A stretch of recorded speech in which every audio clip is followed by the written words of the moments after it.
You said yesterday that the first item on Lee is jungle item, but I thought the first item is Tiamat. What do you say? I think you can buy Tiamat on Lee, but it's not as strong after they nerfed Tiamat a while ago. Like at the moment, most Lees, including myself for the most part, just rushes jungle item to have that extra spike in skirmishes. Because while Tiamat does help a lot with your clear and can help you potentially get a lead in terms of you know, getting ahead with camps and getting a lead on the enemy in that regard, then when it comes to skirmishes, Tiamat is just so much weaker than finishing the jungle item. So most often I would recommend just going jungle item and then building into a cleaver, and you know, going normal build from there, because investing the 1300 gold into Tiamat is quite a lot, especially considering how much it gives you in return, because it doesn't give you that much in return. It's not the biggest deal. Oh, it can work sometimes, but for the most part, should go jungle item instead. What should a jungler do in early game if he has 2/3 losing lanes? Well, generally, if you have a lot of losing lanes, the only thing you can do as a jungler is to try to start impacting the lanes. Try to put pressure on the lanes, try to spam gank, because in reality, if you have all your lanes losing, you're not gonna win the game. You cannot carry as a jungler if all your lanes are getting destroyed and are so far behind. So you have to try to impact the map, try to get some ganks off. And realistically speaking, it's pretty rare that you do have 3 losing lanes, and when it happens sometimes, you know, it's hard to win the game. It's really hard.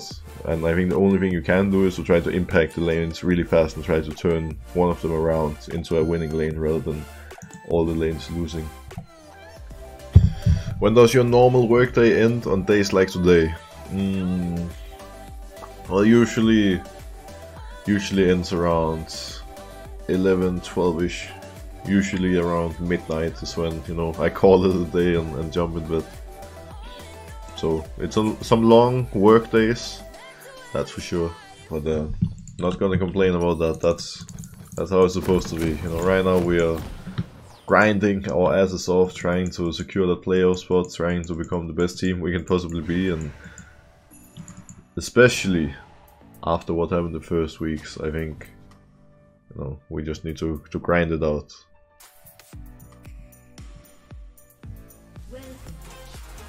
Would you consider changing teams? Not really. I'm very happy being part of Fnatic. I don't see a reason to go anywhere else. I'm really happy about my current team. I'm not complaining. Definitely not. How long did it take you to reach Challenger for the first time? Well, it took me quite a long time to reach Challenger, honestly.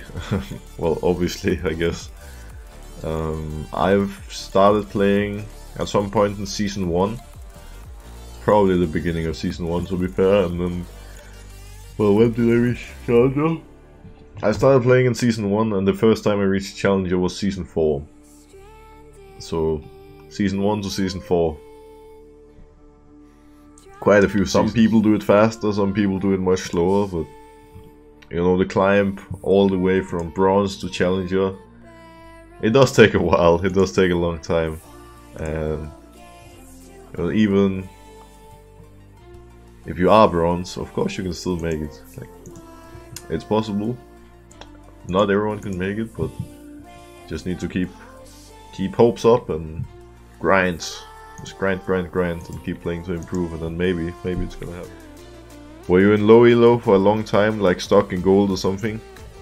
Well, in Season 1 I was Bronze, and in Season 2 I was stuck in gold. In Season 2 I was trying really hard to reach Platinum, but I never actually made it to Platinum.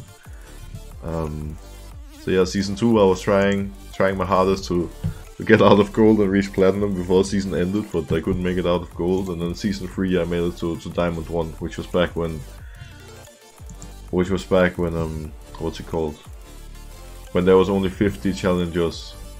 Like 50 challengers on each server, and Diamond 1 was really stacked with pro players, so back then Diamond 1 was really insane.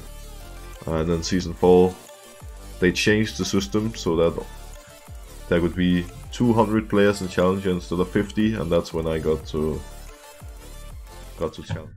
Were you climbing steadily throughout the years, or was it just from Plat to Challenger in a year? Well, I guess in my first year I climbed from, well, season 1 to season 2 I climbed from bronze to gold, and then the next season I climbed from gold to diamond 1, and then the following season I climbed from diamond 1 to challenger. So I guess, you know, on average I climbed like, yeah, from gold from bronze to gold, and then from gold to diamond. I climbed like two divisions on average per season until I was in challenger.